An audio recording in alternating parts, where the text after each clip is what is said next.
Bad habits ఉంటే వదిలించుకోవాలి వెంటనే. అలాగే మంచి హ్యాబిట్స్ పెంపొందించుకోవడానికి కూడా కొన్ని రొటీన్స్ చెప్తారు మీరు. ఫుడ్ హ్యాబిట్స్ విషయంలోకి వస్తే ప్రాసెస్డ్ ఫుడ్స్ మీరు చెప్పారు. ఇప్పుడు ఇంట్లో కూడా చాలామంది ఈ రెగ్యులర్ రెడీ టు కుక్ మసాలాలు వచ్చేస్తున్నాయి, ఇన్స్టెంట్ ఫుడ్లు వస్తున్నాయి. వీటి గురించి మీ అభిప్రాయం ఏంటండి? ఎక్కువగా అయిపోయింది బాగా. ఎందుకంటే ఇవన్నీ ఎప్పుడు మేము చెప్పేది ఏంటి అంటే ఏ ఫుడ్ అయినా మనకి ప్లాస్టిక్ కవర్లో వచ్చి ఉంటే బెటర్ టు అవాయిడ్.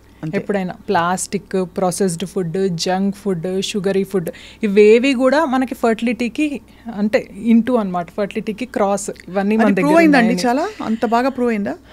అంటే డెఫినెట్గా మనకు కొన్ని పేపర్స్, ఆర్టికల్స్ కూడా ఉన్నాయి, పబ్లిష్ అయ్యాయి ప్రాసెస్డ్ ఫుడ్. అలాగే ట్రాన్స్ ఫ్యాట్స్ ఉన్న ఫుడ్స్ కూడా చాలా డేంజరస్ అని చెప్తారు. అవునండి, ట్రాన్స్ ఫ్యాట్స్ ఉన్న ఫుడ్స్ కానీ ఆయిల్స్ కానీ కొన్ని ఇప్పుడు మనకి ప్రాసెస్డ్ ఆయిల్స్ ఇవన్నీ కూడా ఉన్నాయి.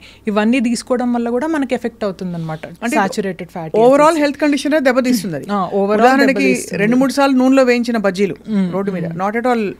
లేదండి, లేదు రికమెండెడ్ కదా? లేదు. ఎందుకంటే వీటన్నిటి వల్ల మనకు కొలెస్ట్రాల్ కూడా పెరిగిపోతుంది. అవును. ఇప్పుడు పెస్టిసైడ్స్ ఇవి కూడా పెద్ద అలాం. ఇప్పుడు ఇండస్ట్రియల్ పొల్యూషన్ ఉండే ఏరియాస్లో ముఖ్యంగా ఆ ఇండస్ట్రియల్ పొల్యూషన్ ఒకటి. రెండోది పెస్టిసైడ్స్ బాగా వాడడం. వీటి గురించి మీ అభిప్రాయం ఏంటి డాక్టర్ గ్రీష్మ? ఇప్పుడు పెస్టిసైడ్స్ ఇప్పుడు మేము చూసేది ఏంటి అంటే ఎవరైతే ఫార్మా కంపెనీలో పనిచేస్తారో అంటే డ్రగ్స్ వాటికి ఎక్కువగా వాళ్ళు అంటే కొంచెం ఎక్స్పోజర్ ఉంటుంది కదా, వాళ్ళల్లో కూడా ఫర్టిలిటీ ఇష్యూస్ అనేవి ఎక్కువగా చూస్తున్నారు. ఓహో మై గాడ్. సో అట్లాగే కొంతమంది ఫార్మర్స్ వాళ్ళు ఉంటారనమాట, వాళ్ళల్లో కూడా ఎక్కువగా చూస్తాం. అంటే మేము అనుకుంటాం కదా అంటే యూజువల్గా అర్బనే కాదు అంటే ఎక్కడో పనిచేసే వాళ్ళల్లో కూడా ఫార్మర్స్లో కూడా వస్తుంది. ఎందుకు అంటే వాళ్ళు విలేజ్లో ఉన్నా కానీ మనకి ఫార్మింగ్కి పెస్టిసైడ్స్ అవి ఇవి యూజ్ చేయడం వల్ల వాళ్ళల్లో కూడా మనకి స్పర్మ్ కౌంట్ అనేది 0 ఉంటుందన్నమాట. అవును.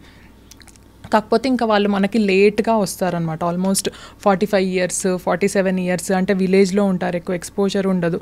ఇంకా వాళ్ళు వచ్చేసరికి అక్కడ ఎగ్స్ తగ్గిపోతూ ఉంటాయి, మనం స్పర్మ్ కూడా తగ్గిపోతూ ఉంటుందన్నమాట. సో చాలా క్లిష్టమైన సమస్య ఇది, లైఫ్ స్టైల్ మార్పులు రావడం ఈ మధ్యకాలంలో.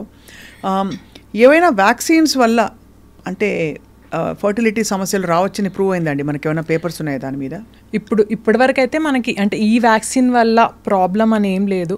కాకపోతే ఇంతకుముందు ఏంటి అంటే కోవిడ్ వ్యాక్సిన్ తీసుకుంటే కొంచెం ఫర్టిలిటీ ఇష్యూస్ అనేవి రావచ్చు అని అనుకున్నారు. కాకపోతే అది ఎక్కడ ప్రూవ్ అయితే అవ్వలేదు మనకి. రైట్.